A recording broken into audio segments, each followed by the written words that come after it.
भारत पर drone attack करने की ना सिर्फ पाकिस्तान बल्कि बांग्लादेश से भी पूरी तैयारी हो चुकी है और इनपुट मिले हैं। उसी इनपुट के आधार पर भारत ने अभी जल्दी से सारे के सारे अपने जो ड्रोन सिस्टम को काउंटर करने के जो भी हमारे पास हथियार थे वो सारे के सारे लगा दिए हैं बॉर्डर पे। लेकिन ऐसा हुआ क्यों है और किसके कहने पर कर रहे हैं? क्या इसमें अमेरिका का हाथ है? इसी के ऊपर चर्चा करने के लिए हमारे साथ एक्स-रो ऑफिसर एन के सूद सर जुड़े। सूद सर नमस्कार, आपका बहुत बहुत स्वागत है। नमस्कार, बहुत बहुत शुक्रिया आपका। सूद सर, कौन कर रहा है ये? क्या अमेरिका का इसमें हाथ है या सिर्फ पाकिस्तान ही अकेला इतना काबिल हो गया है कि वो भारत को कई तरफ से हमला करने की सोच रहा है? देखिए, अगर देखा जाए तो इंडिया इस टाइम पे चारों तरफ से घिरा हुआ है। एक तरफ पाकिस्तान के साथ टर्की बैठा है जो उनको ड्रोन्स दे रहा है, बख्तियार ड्रोन दे रहा है। दूसरी तरफ सीआईए के लोग इस टाइम पे पाकिस्तान के अंदर है और पाकिस्तान को उकसा रहे हैं। दूसरी तरफ बांग्लादेश के अंदर भी इस टाइम पे सीआईए के लोग प्रेजेंट है वहां पे, और आईएसए के लोग भी हैं। वो भी उनके वहां पे रेजिमेंट इकट्ठी कर रहे हैं, उनको ट्रेनिंग दे रहे हैं कि ड्रोन अटैक के ऊपर। तो इंडिया को दोनों तरफ से खतरा है। साथ में चाइना भी पूरा लगा हुआ है इंडिया को खेदने के लिए, इंडिया को बर्बाद करने के लिए। लेकिन इसी के साथ साथ कुछ चीजें सामने आई हैं। आपको याद होगा मई के महीने में 8 यूक्रेनियन और एक यूएस का नेशनल पकड़ा, जो इंडिया से म्यांमार के अंदर घुस गए थे इलीगली। फिर जब वहां से वापस आ रहे थे तो इंडियन एजेंसी ने उनको पकड़ लिया, और जब पूछा गया उनसे तो ये जो अमेरिकन था वो ड्रोन का एक्सपर्ट था। उसने कहा जो रेबल्स हैं उनको ड्रोन्स दे रहे हैं, उनको ड्रोन की ट्रेनिंग दे रहे हैं, साथ में उनको कह रहे हैं कि आप अटैक करो म्यांमार के ऊपर भी, म्यांमार की आर्मी पे भी। साथ में जो नॉर्थ ईस्ट है इंडिया का उसको डिस्टर्ब करने की बात कर रहे थे, यानी कि इंडिया के नॉर्थ ईस्ट को डिस्टर्ब करने के लिए सीआईए की पूरी प्लान। आपको याद होगा जब हमारे यहाँ पे इशू चल रहा था नॉर्थ ईस्ट के अंदर, कुकी रेबल्स, और उनको चाइना पैसे दे रहा, आर्म्स दे रहा था। मणिपुर के अंदर चाइना उनको आर्म्स दे रहा था और सीआईए के लोग उनको पैसा दे रहे थे। ये भी कहा गया था राहुल गांधी के द्वारा कि पीएम मोदी मणिपुर क्यों नहीं जाते।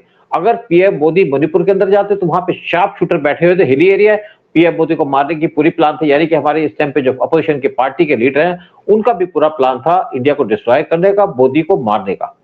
तो यहाँ पे पूरे तरीके से एक साजिश रची जा रही है इंडिया को बर्बाद करने की, इंडिया को नुकसान पहुंचाने की। लेकिन हमारी गवर्नमेंट सतर्क है, हमारी गवर्नमेंट पूरे तरीके से काम कर रही है।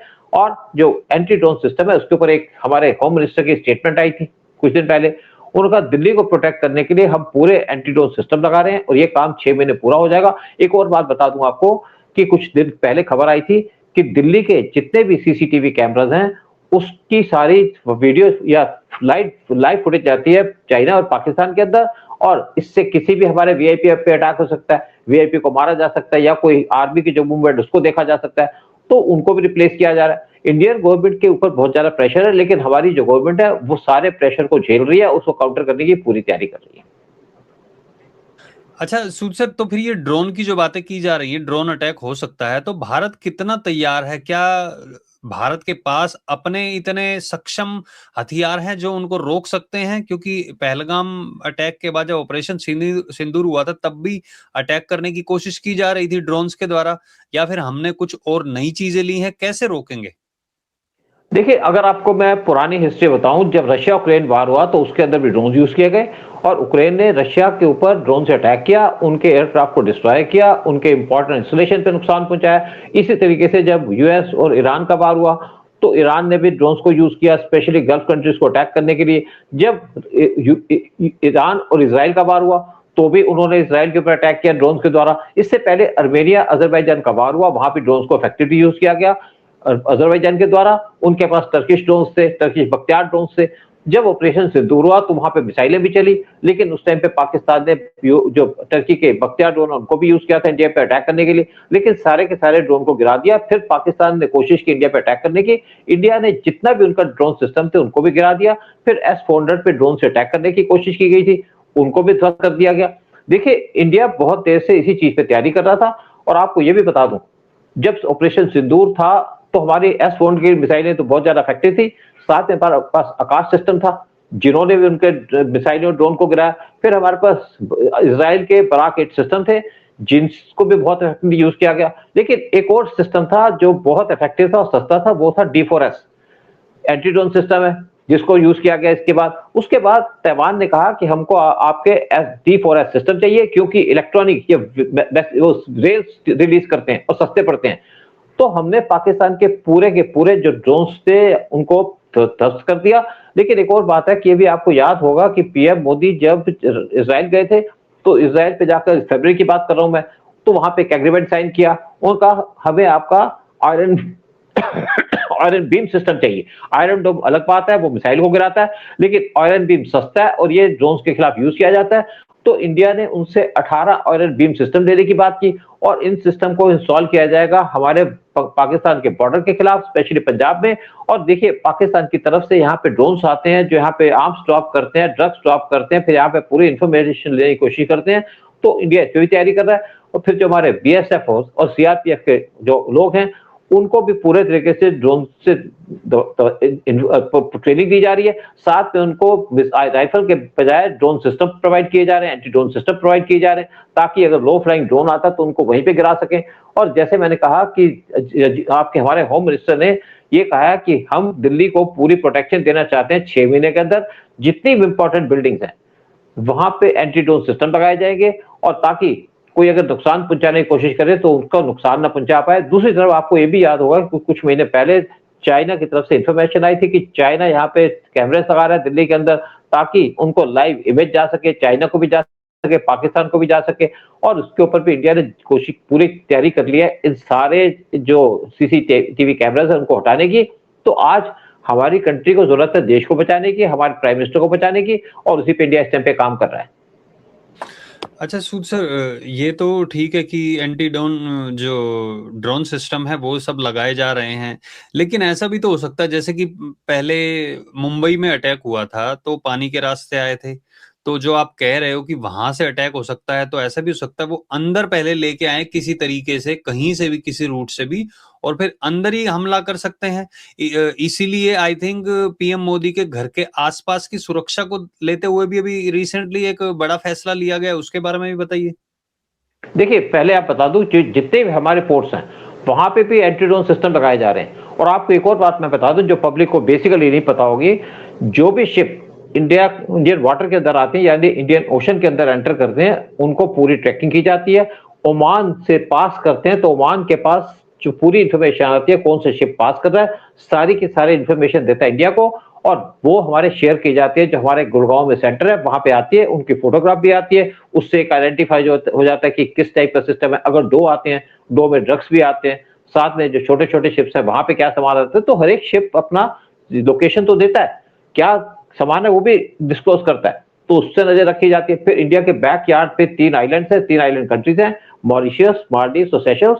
वहां पे भी बहुत सालों से हमने ड्रोन रडार लगा रखे हैं। वो रडार 8 रडार लगा रखे हैं कंट्री के अंदर, क्योंकि छोटी छोटी कंट्री, उनसे भी सारी की सारी जो फोटोग्राफ्स हैं वो दी जाती हैं गुड़गांव के सेंटर में, और उससे भी मॉनिटर किया जाता है कि क्या लेके आ रहा है। साथ में आपको याद होगा लक्षद्वीप पे हमने एक बहुत बड़ी बेस बना ली है, जहां से जो भी यहाँ पे शिप आते हैं, जो भी दूसरी मूवमेंट होती है उसको भी मॉनिटर किया जा सकता है। ये काम स्टार्ट किया गया था जब 26/11 हुआ था इंडिया के अंदर, 2008 की बात कर रहा हूं मैं, तब से काम स्टार्ट किया गया। लेकिन मोदी के टाइम में सारी चीजें कंप्लीट कर दी गई। इवन श्रीलंका से जो शिप पास करते हैं उनकी भी इंफॉर्मेशन आती है। श्रीलंका में 10 सिस्टम लगे हुए हैं, रडार सिस्टम, जहां से मॉनिटरिंग की जाती है। लेकिन साथ साथ अब आप बात करते हैं कि पीएम मोदी को थ्रेट, आपको याद होगा कि 31 अगस्त 2025 को जब पीएम मोदी गए थे चाइना के अंदर और एससीओ की मीटिंग अटेंड कर रहे थे, तो उस टाइम पे रशिया के प्रेसिडेंट पुतिन, उन्होंने जो रास्ता था, कॉरिडोर थी, वहां पे 10 मिनट तक पीएम मोदी की वेट की। उसके बाद पीएम मोदी को अपनी गाड़ी में बिठा के ले गए, क्योंकि उस टाइम पे इनपुट आए थे कि बांग्लादेश से कोई एक सीआईए का आदमी है, ऑफिसर है, वो पीएम मोदी को मारने की कोशिश कर रहा है ड्रोन के थ्रू। तो पुतिन ने इस चीज को ये बता दिया पीएम मोदी को कि जो आदमी कोशिश कर रहा था उसको तो रॉ और केजीपी ने न्यूट्रलाइज कर दिया, लेकिन साथ में कोई रिस्क न लेते हुए उन्होंने पीएम मोदी को अपनी कार में बिठाया और उनको कार में बिठा करके सारी बातें की। उस टाइम पे जी जिनपिंग वो भी बहुत ज्यादा डिस्टर्ब थे कि अगर उनकी कंट्री में पीएम मोदी को मारा जाता या अटैक किया जाता तो बेइज्जती तो चाइना की होती। लेकिन यूएस का जो प्लान था वो थर्ड कंट्री ऑपरेशन था। और रिसेंटली एक और बात आपको याद होगी, रिसेंटली एक एक्शन लिया गया, डिसीजन लिया गया कि जेम खाना क्लब उसको बंद कर दिया जाए। जेम खाना क्लब ब्रिटिश राज से चल रहा था और उस टाइम पे यहाँ पे एक बात पोस्टर लगा होता था, Indians and dogs are not permitted. लेकिन जब इंडिया इंडिपेंडेंट हुआ तो वहां पे जो हमारी एलिट क्लास है या खान मार्केट गैंग है, उन्होंने पूरा कंट्रोल कर लिया। उसके बाद यहाँ पे 4000 मेंबर्स थे और उसकी नई मेंबरशिप उसको मिलती थी जो इनकी फैमिली का मेंबर हो, यानी कि कुछ लोग स्पेशली वहां बैठे थे। और जिम खाना क्लब बहुत क्लोज है पीएम के हाउस से, और पीएम के हाउस की जो एक दीवार लगती है जिम खाना क्लब में। यहाँ पे बहुत से लोग आते थे, पार्टियां करते थे, शादियां होती थी। तो यहाँ पे भी एसपीजी ने कहा हमें खतरा है कि यहाँ से कुछ हो सकता है। यहाँ पे आपको एक और बात बता दूं, बहुत से ऐसे लोग जो एंटी इंडिया लोगों से मिलते हैं, मैं बरखा दत्त की बात कर रहा हूँ, मैं कुछ और लोगों की बात कर रहा हूँ, कुछ जर्नलिस्ट है जो जिसमें से एक आपके रॉ के चीफ भी आते हैं, दुल्लत, वो भी यहाँ पे आते थे। उनके भी पाकिस्तानी से बहुत कनेक्शन है, उन्होंने तो पाकिस्तान के ऐसे के चीफ के साथ किताब भी लिखी है।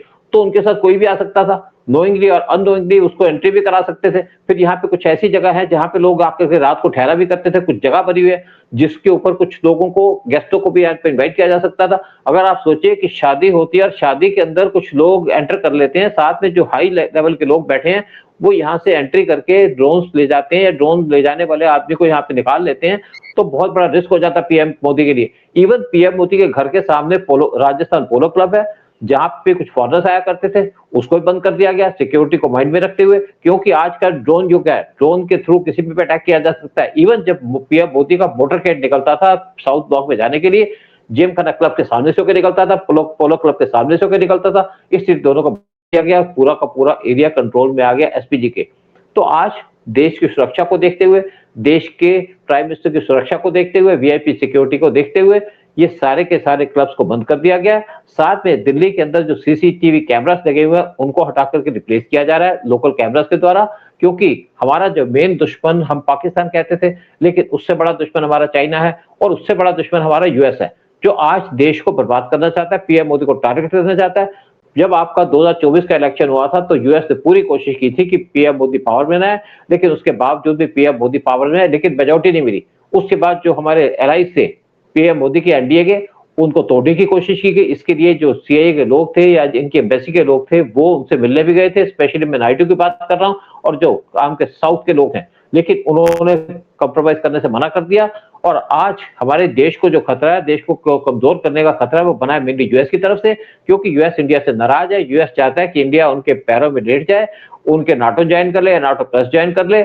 जब पीएम मोदी ने मना कर दिया तो पीएम मोदी के दुश्मन हो गए, क्योंकि आज अगर वर्ल्ड में हमें कोई मजबूत नहीं देखना चाहता, सबसे पहले नाम आता है यूएस का, उसके बाद नाम आता है चाइना का, तीसरा नंबर आता है पाकिस्तान का, चौथा बांग्लादेश और पांचवा है टर्की।